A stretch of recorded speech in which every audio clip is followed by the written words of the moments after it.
I put a call out on social media, ask me anything they want me to answer on the podcast. I did get a few interesting questions thrown at me that I'm not going to share with you. I know that we're mates, right? But yeah, no. You'll have to sit down over a bottle of wine to find some of those things out. But anyway, let's dig in. It's tea in the cricket, so time is short. It's day 5 in the Boxing Day test, and Australia have got to stay in. It's all happening. Hello, welcome to the Beers with a Miner podcast, episode number 42. I am your host, Mad Mumzie. I'm always asked, how does a little thing like you drive those big trucks? You must be rich. How do I get a job doing that? Well, not everyone is cut out to be a miner, but why not? What does it take to thrive and survive in this industry? So welcome to another podcast episode. This is the final one for 2017. And I thought I'd do something different. It doesn't matter whether you're listening to this in the future.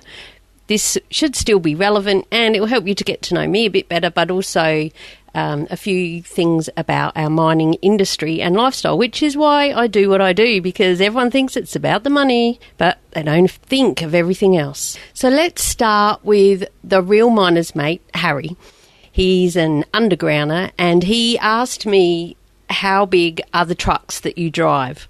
Now, I'll be upfront and honest and say that he didn't actually ask me this week, but it is a question that I get quite a lot, and we were all having tea at the mess. We were in the same camp at that time, and I wasn't sure how. He said, well, from the Bay Marie to where we are, how wide is your truck, how high? I'm like, I don't know, they're big, but everything's big out there, and when you've been driving them for a while, you don't even really notice it unless you've got a sore back or sore legs and you've got to climb, or it's hot and you've got to climb all the way up those stairs.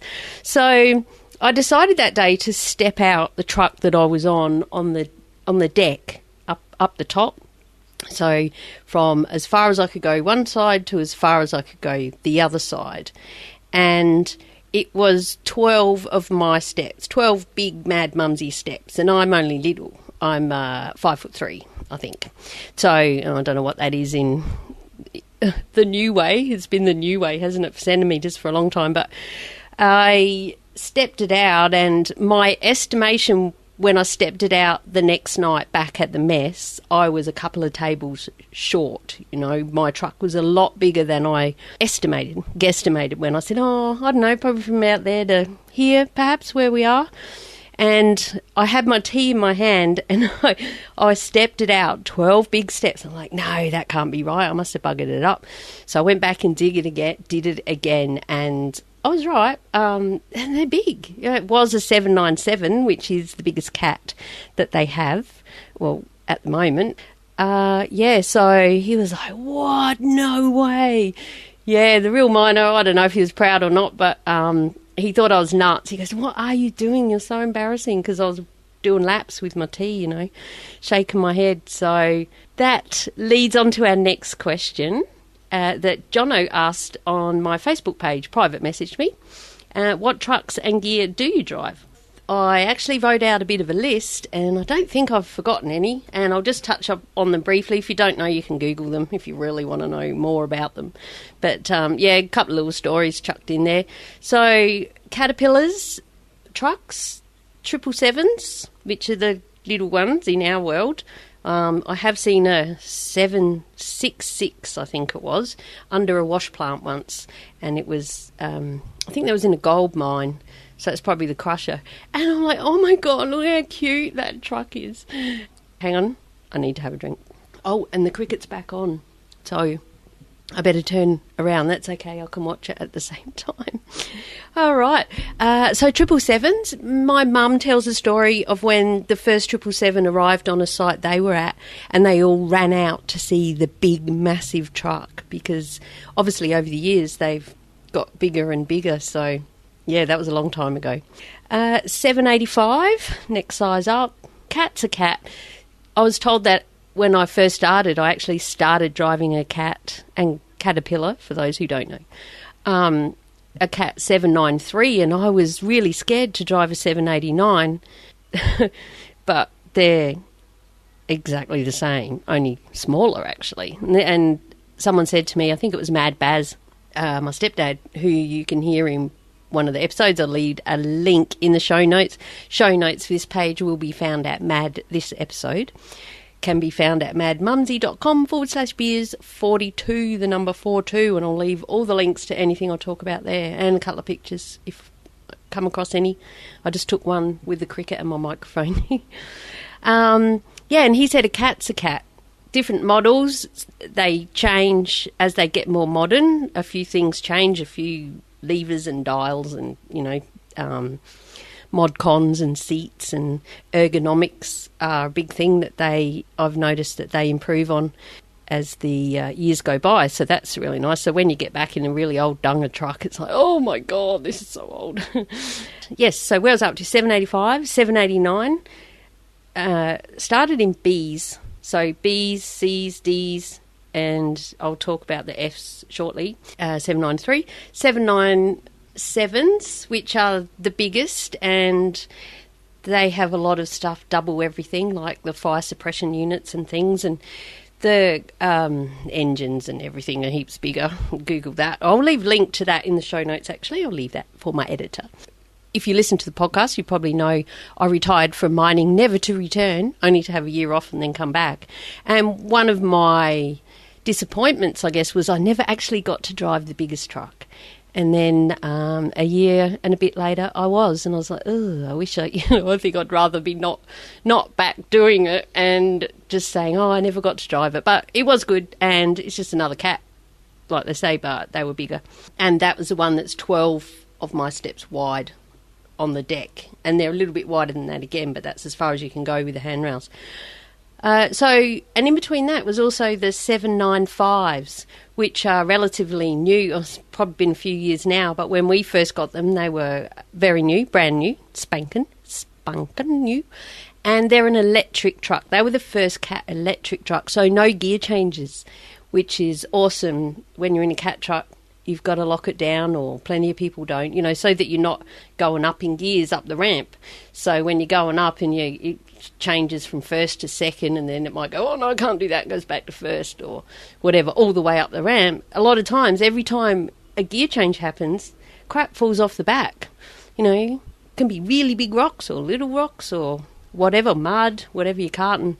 And grader drivers and stuff like that don't like having to come and clean up cat poo up the ramp. I'm surprised at my mind. A lot of people hadn't heard it called that, but I grew up with it, as they say, in my mining career. So that's the cats. And then the Komatsus, I've driven the 830Es. We had really old ones, and there's DC and AC. I can't remember which one. I think DCs were better because they didn't have as much of a delay, but I just used to yell at them. So when you put your foot down, leaving the shovel or the digger, and then it feels like 3 seconds, I can't remember, but it was, and then they'd finally go, oh, yeah, we'll go. And the same when you wanted to brake. It did my head in. You kind of had to plan ahead when you wanted to brake, because all the engines and the wheel motors and stuff can't keep up.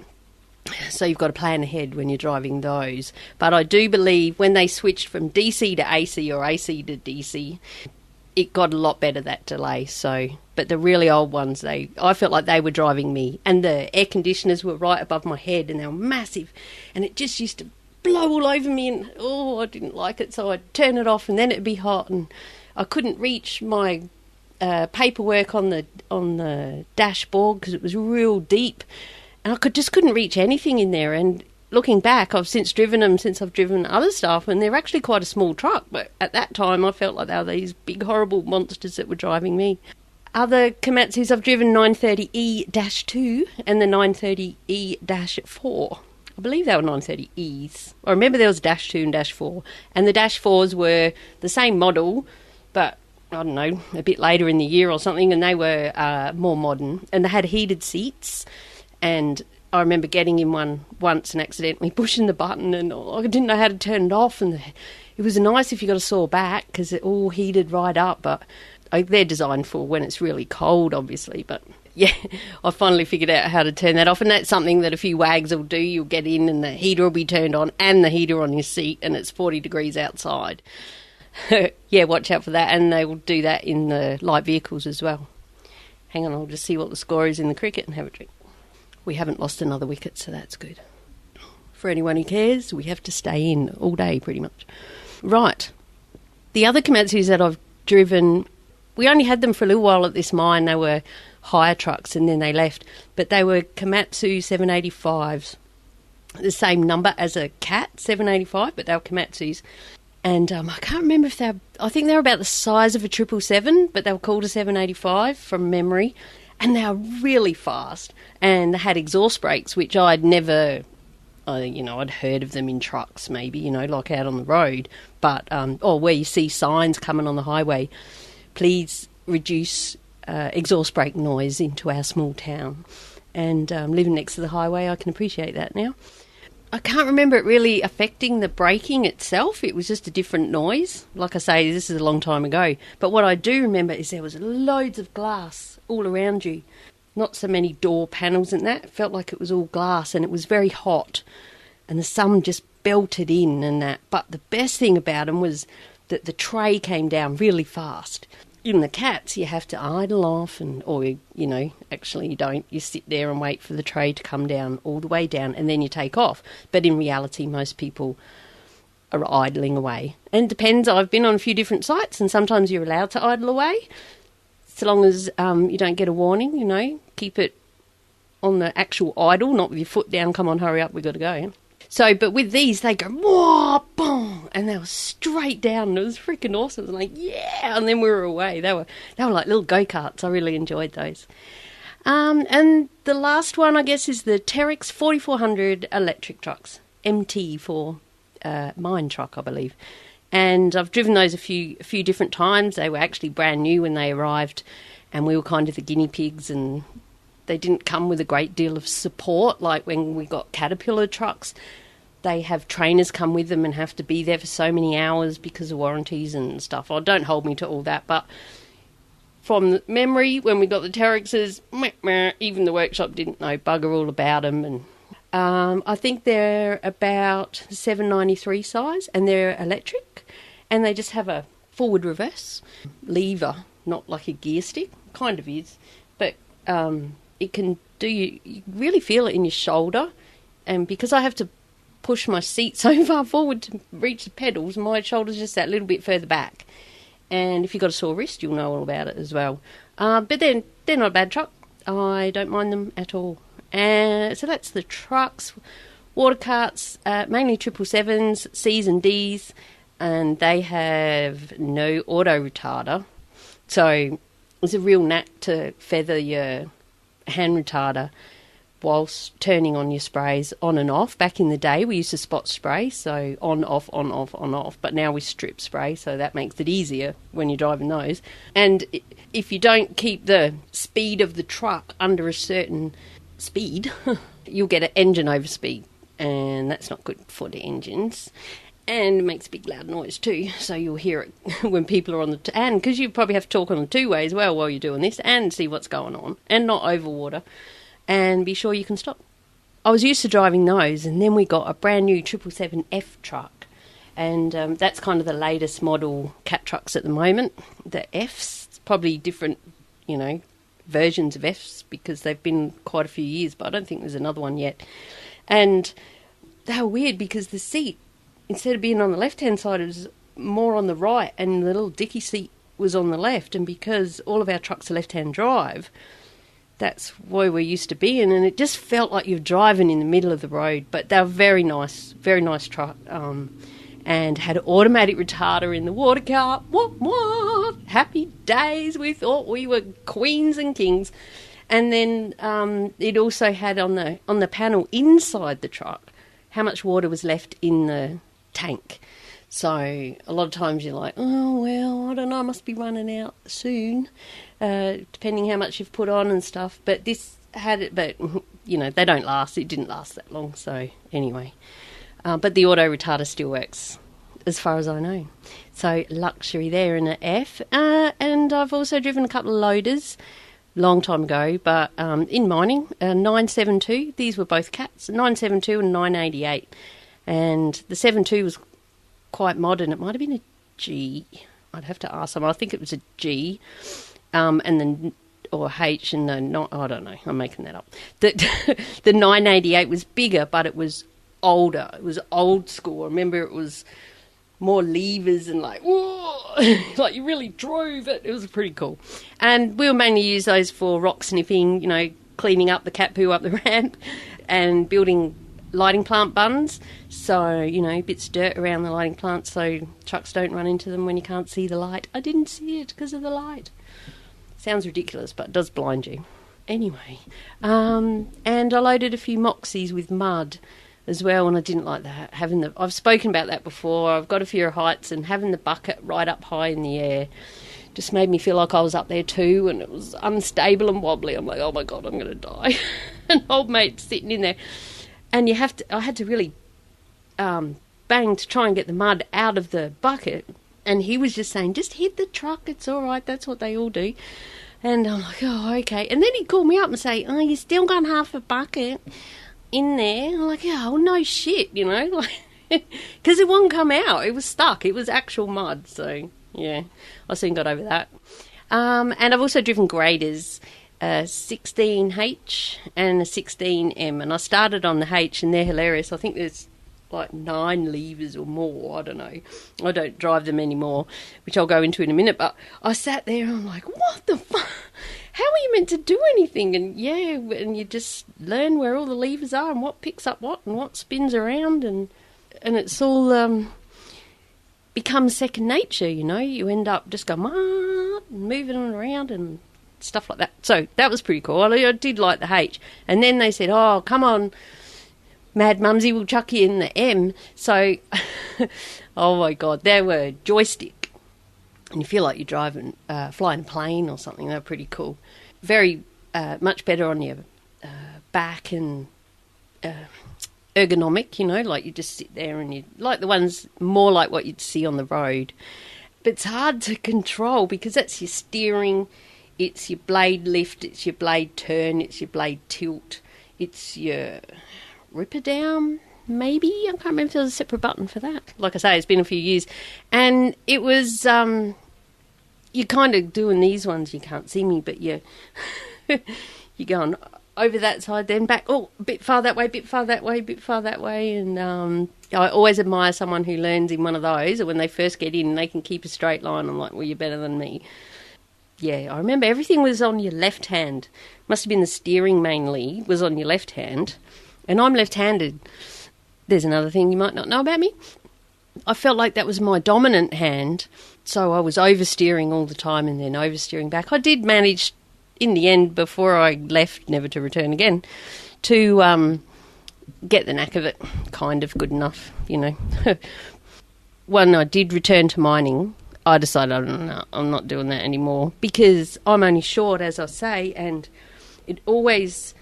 all the levers and everything felt a long way away and off-centre to where I was sitting. Especially my right leg used to have to go out a fair way and then right over to the right. And it just put a lot of, I was going to say unknown pressure, but I knew about it, but pressure on my knees and stuff. And I'm like, nah, I'm getting on a bit.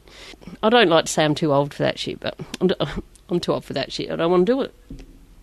And I asked them if they could make me, and they said, no, we won't make you, but I don't want to lose my job over not doing it, but I don't want to. I'm happy in a truck. So at the moment, I just basically do truck, water cart. Happy days. Okay, so that's all. That's enough dribbling on about all of the machines that I drive. Thanks for those questions. Jono, Harry, and everyone else who's asked me over the years. And now I'll just send them back to this next time they ask me the question, because as you know, you can go on a bit. And now here's another question from Driller Rick. You may have heard me speak about him at the end, if you got all the way to the end of episode, I'd like to say 40, perhaps. And Stinkin' Driller. He's my number one fan on Twitter. Likes everything, shares it, posts, really engaging, and I love Twitter, so make sure you hit me up if you're over there. And he sent me a message and suggested a different tack, which I thought was good. He asked me to ask the question of people who think they want to work in mining, how would they feel or handle having to work important days like New Year's Eve or birthdays or anniversaries, because rosters control life once you're in the industry. Thanks, Rick. That's a great question, and it is something that I really point out a lot, especially in my new course that I've created, because a lot of people don't even think about that. You know, I have shared a few times about if it's your birthday, or I worked my birthday this year and stuff, but you just stretch it out. I have a 2-week birthday, nearly 3 actually. You know, I have an early one, and then I'll have one on site or when I'm at work, and then another one when I get home with people I missed out on. I know my sister, the Hard Hat Mentor, she's having, or they had, Christmas Day the day after Boxing Day because her partner was away working. And so she still said Happy Christmas to all of us, but she didn't drink. She had to pick him up from the airport. Oh, what one, lucky. But they made up for it in their own way a couple of days later, and these are the sort of things that you need to think about. And if you can hack it, you know, especially if you've got little kids and you might not be there for Christmas or many things. And even, you know, like me with my sport, you know, I hate it when I have to work and there's cricket on or footy. But usually my crew are pretty good. They'll keep me updated, or I'll call up on the two-way and ask if you haven't got it. But Rick's right. You know, our rosters control our life once you're in the industry. Oh, do you want to come here? Hang on, I'll just look at my roster. A good tip is take a picture of the card. They usually give you a laminated card or something of your roster. Take a picture of it, and then you've always got it on you if you're like most people in the world, and you've always got your phone. So it's handy to have a look. And if it's something you really want to do, like me and my girls, or my girls and I, whatever, we're going to see Pink in August next year, and I've looked at my roster and I'm working, assuming I'm still there. So I'm going to put in for holidays for it. Anyone on my crew listening, don't you dare put in for them. But we've already bought the tickets, so I'm just being hopeful that I can get there. And my daughter also is going to put in for time off as well, even though she's not in mining industry. So you have it in whatever work you're doing, really. Am I working? But the difference is if you've got a real job, as opposed to FIFO Dido work away job, you are home every night, so you can probably wangle something.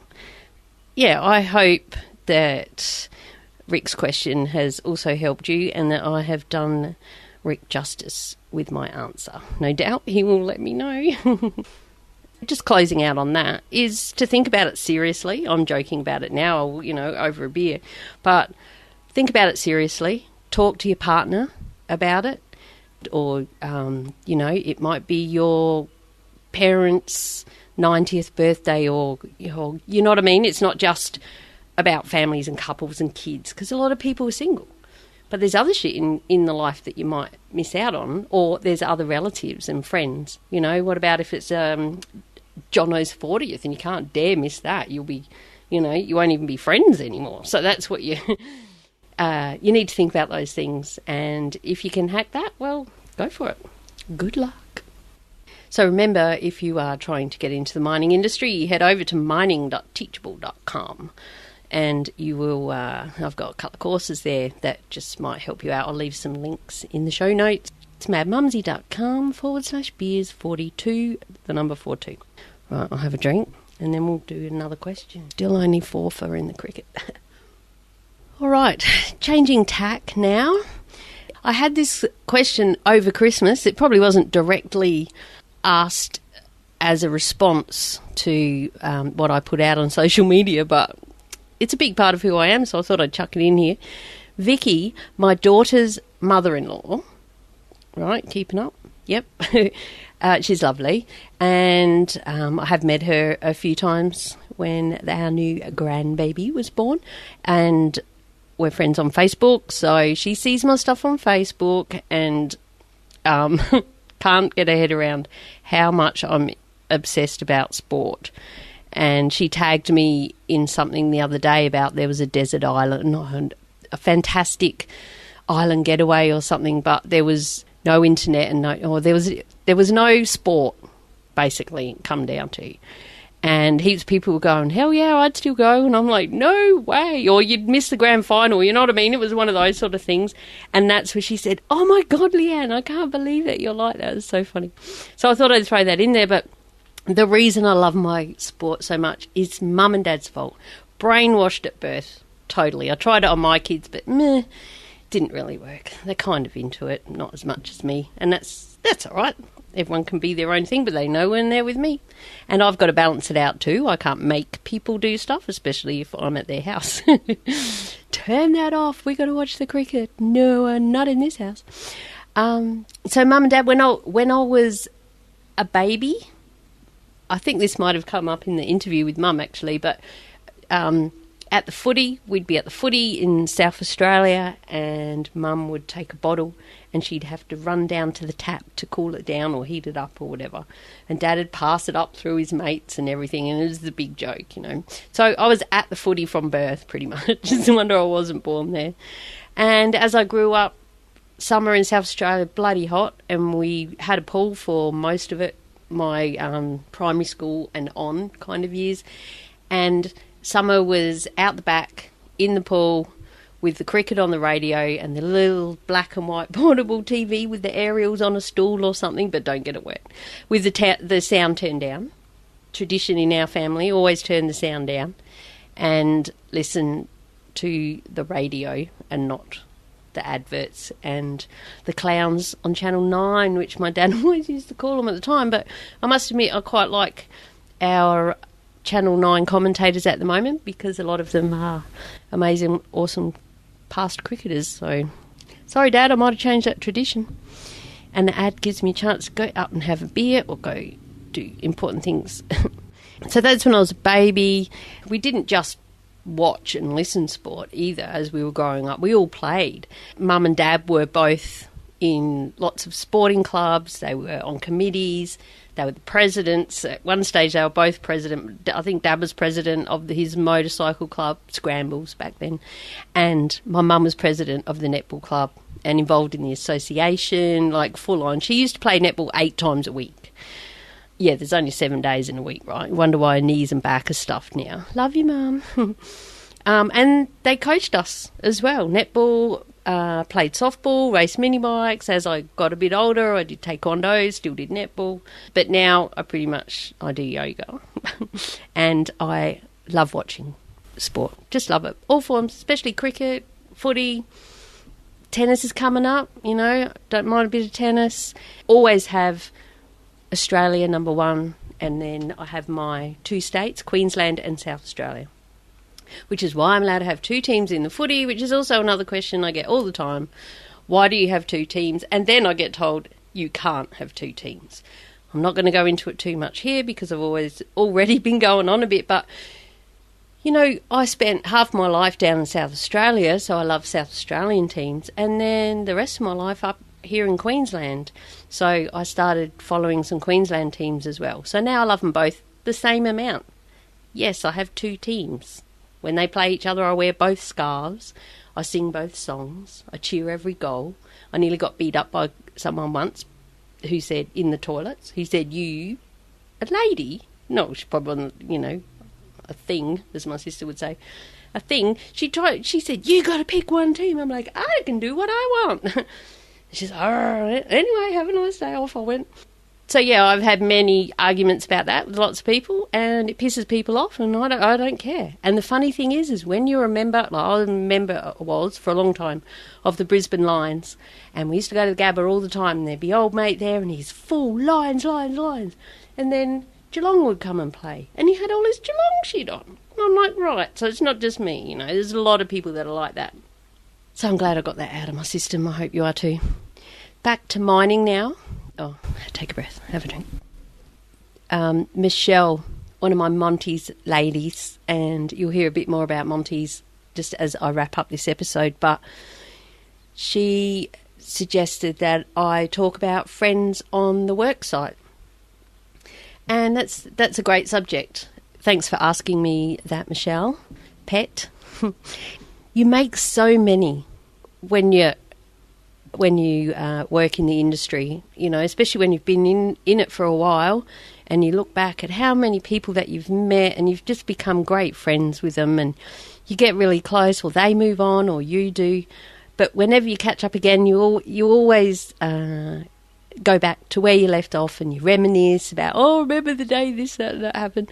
Facebook is fantastic for staying in touch these days, but you have to know their real name.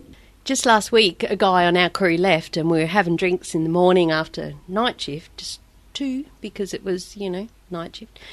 And he, I said, oh, we'll have to be friends on Facebook.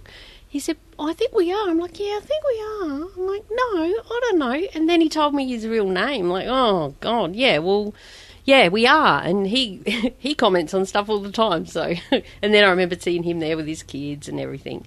And it's a bit sad to see him go, because I really enjoyed his company, and we helped each other out a couple of times throughout the year. You know, we all have struggles at times as well. Not saying that he had issues. I did mainly. But it's always good to have people out there who've got your back that you can talk to. And I don't really mean cover up for you if you do something wrong or whatever, but more support you when perhaps you're not okay, or you notice that they're not okay. You know, I've done quite a few episodes about this if you go back through the archives, and I'll leave links to those as well. Like the interview with Brendan, the CEO of Are You OK? Friends on crew, you know, mining is such a small world, and most people know someone that you do.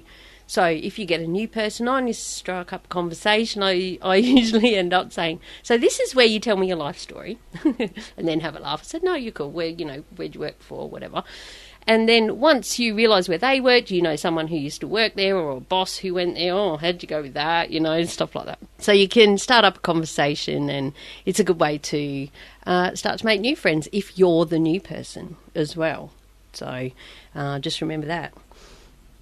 And perhaps, and this might be what Michelle was getting at, not sure, Michelle, but I did write up a couple of notes on this, obviously, but it came to me that perhaps you're friends with someone and then they start at work with you on crew. So how does that affect your actual friendship? Because that's something to think about too, because people can be different, and same with relatives, you know. Like when I started on Mad Baz's crew, that would have changed all of the... I'm trying to think of the right word. Not scenario, not... interactions with everybody, you know, because he was watching out for me big time, because I was hopeless, and I was a mess, and I was upset, and I didn't think I could do it, and I wanted to die, and... oh, my God. But I'm not going into that story. But, yeah, it's something to think about, how it can affect the relationships that you already do have on crew.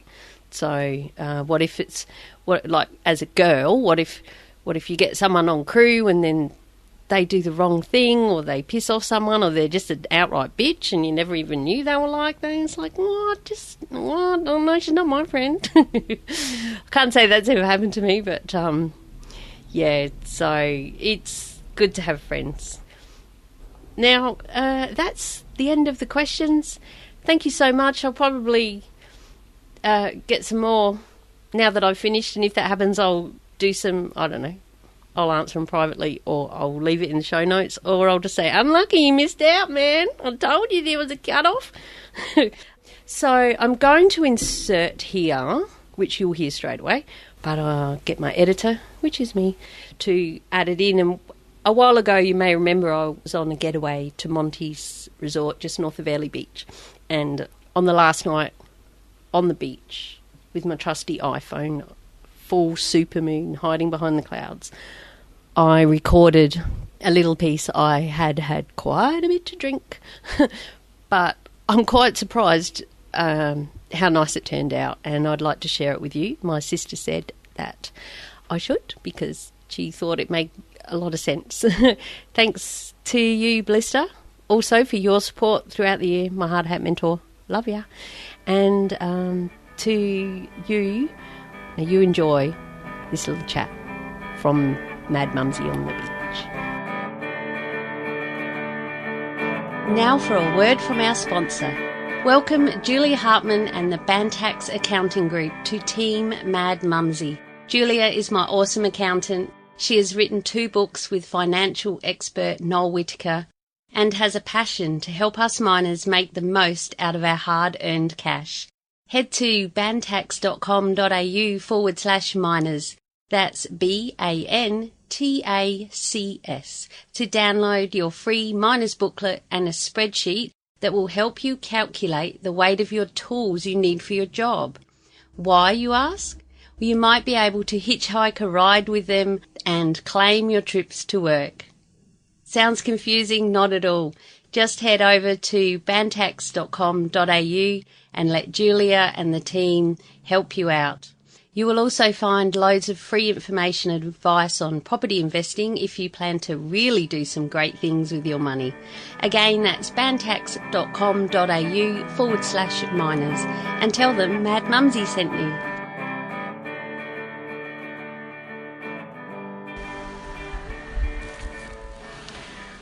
So I'm here at Monty's. I've been here for 3 days with 4 awesome women, and it's really nice to hang out with people that are older than me, which is unusual in my world. They're not all older than me, I don't think, but we're all about the same age, and it's really nice to just process stuff. And this is our last night here.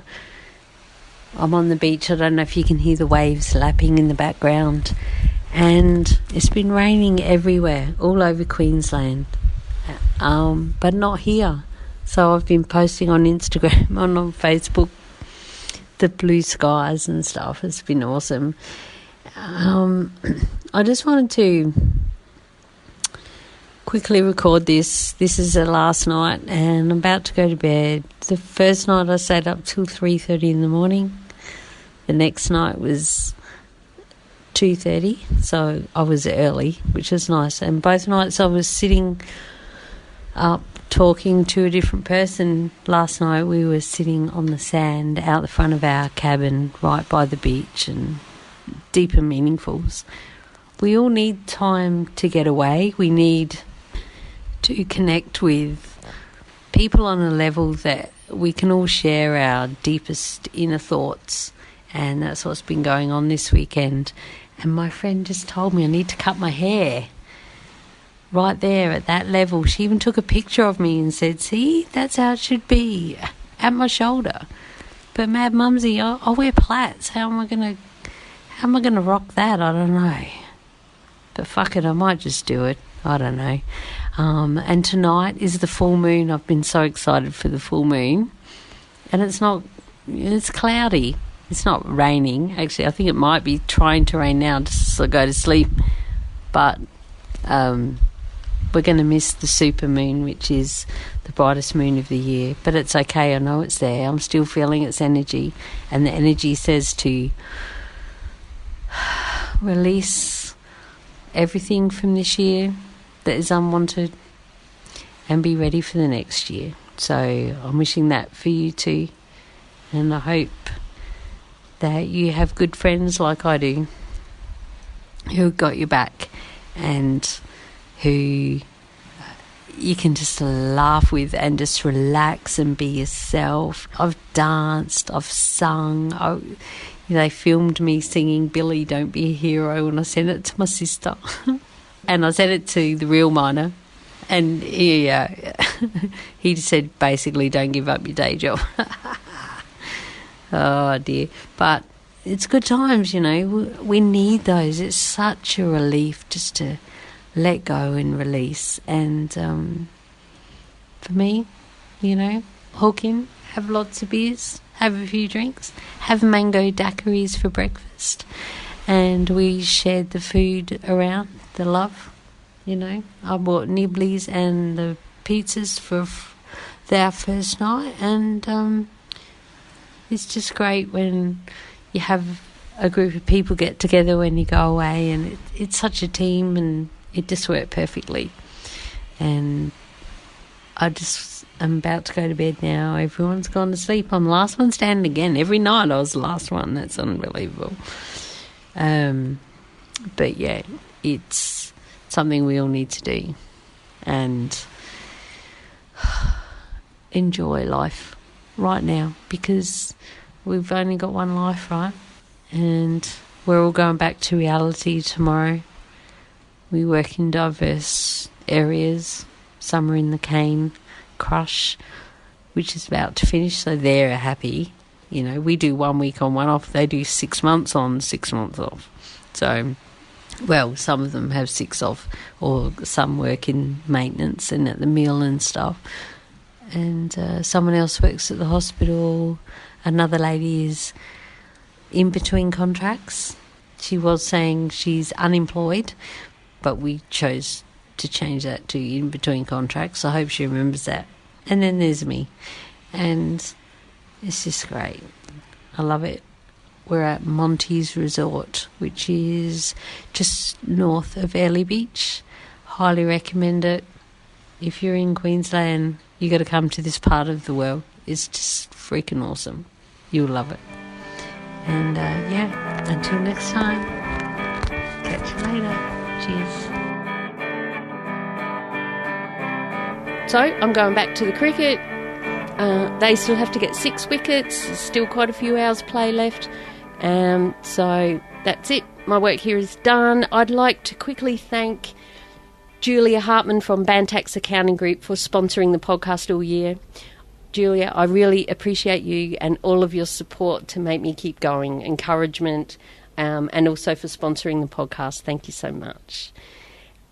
Please, if you're enjoying the podcast, if you could share them with your mates, grab their phone, find their podcast app, put in Beers with a Miner, hit subscribe. They'll never miss out, and neither will you if you haven't done that. And if anyone asks, how do I get a job in the mines? Send them my way. That's why I do what I do, because not everyone should be in the mines, and they don't even know that. They just see the money. Anyway, don't even get me started. Happy New Year to you and to yours. As always, stay safe, be real, be special, and have fun, for we only live once. And go the Aussies in everything. Woohoo! Go home, Barmy Army. Barmy Army. Barmy Army. Oh, shit, they've just gone wicket. Oh, no, I've got to go. And I didn't make that up. Cheers. Oh, no.